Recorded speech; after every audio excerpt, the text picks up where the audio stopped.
Assalomu alaykum qadrli obunachilar. Xo'p, navbatdagi manzilimiz yana Buxoro G'ijduvonda bo'ldi.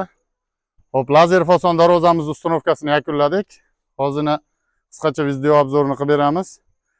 Xo'p, darvozamiz razmeri eniga 4 metr, bo'yiga 3.30 bo'lgan. Ikki yonida 30 sent, tepada 40 sent nalishligi bor. Darvozamiz общий razmeri 4.60 ga 3.70 bo'lgan.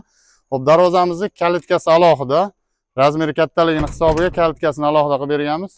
Xo'p, darvozamizga ishlagan materiallar har doimgidek qirg'oqlari 10 ga 10 burs 2,5 qalinlikda, taglari shivellar. Xo'p, ichidagi oltiga to'rlari polni 1.7 qalinlikda ishlagan. Listlari 1.8 2 qavat. Xo'p, lazer gul, bu shirshaviy tosh gullari bilan 3 qavat. Xo'p, bunga ishlagan hamma mayda detallar 1.5 qalinlikda ishlagan. Darvozamizning tepalarini ochiq holatda qilib berdik, lazer gullarini. Kimgadir yopiq holatda kerak deysa, yopiq holatda ham qilib beramiz. Xo'p, darvozamizga zubr zamok qo'yib berganmiz. Darvozamiz nihoyatda yengil ochilib yopiladi. Xo'p, darvozamizning kraskasiga kelsak, shu avtomobilni devo kraska, avtomobilni lak, kraskadan oldin gruntovka sepilgan.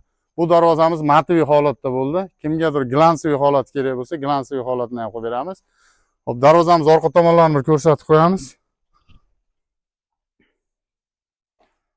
Xo'p, bu darvozamizning orqa ko'rinishi. Xo'p, har doimgidek oshiq-moshiqlar 3 tadan ipachimliklar. Bu darvozamiz 3 qavatli holati. 3 qavatli holatda shu orqa tomoni tekis holatda turadi. Xo'p, kimgadir 2 qavatli holati deysa, oldi ko'rinishi shu holatda bir xil chiqadi. Faqat bu joyiga list qoplanmaydi, profillari ko'rinib turadi. Xo'p, darvozamizni katta qanotlarini hozir ochib yopib beramiz.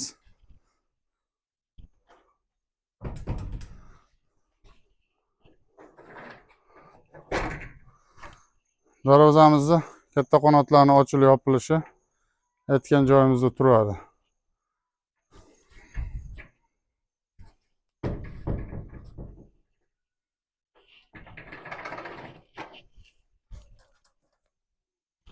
Xo'p, bu darvozamizdan kimga kerak bo'lsa, O'zbekiston bo'ylab dastavka ustunovkalarimiz bepul 12 ta viloyatga olib borish, o'rnatish xizmatlari. Ekrandagi nomerlarga aloqaga chiqasizlar. Sog' bo'linglar.